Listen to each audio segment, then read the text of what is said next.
Chef Schadler here with my colleague Jonah, and we are demonstrating today the Oysters Waypoint Way. We're using the beautiful Tommy Leggett's York River oysters. It's a very simple dish and easy to prepare even for the home chef. Melting some butter, some fresh butter, and some shallots here very quickly. We don't want to brown those, we just wanted to get them sort of like a little bit translucency.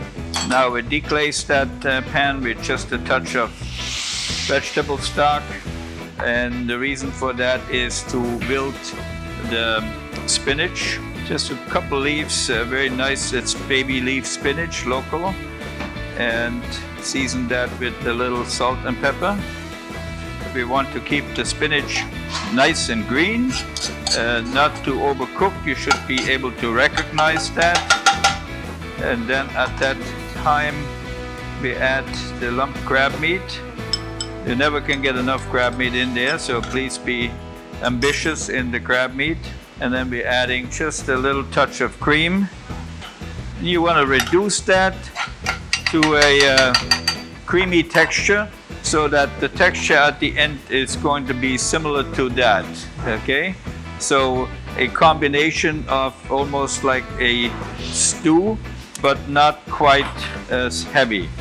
I have the oysters. First we're going to ladle our Virginia ham, very thin shaved Virginia ham.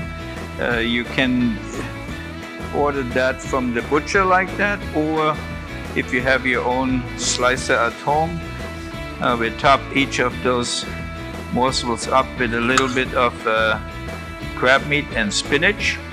The recipe calls for also a topping of Hollandaise Béarnaise sauce, and now we're going to top them off with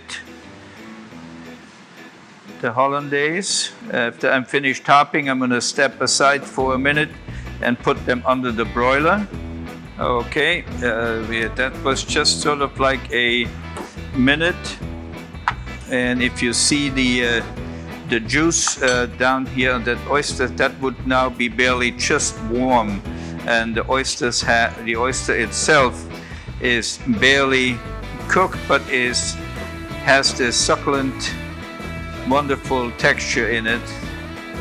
So we arrange them on some salt, which we're completely finished with just a little bit of the parsley or chives. You could use whatever you want, and finishing the dish with some lemon wedges. And here we have Oyster Waypoint style.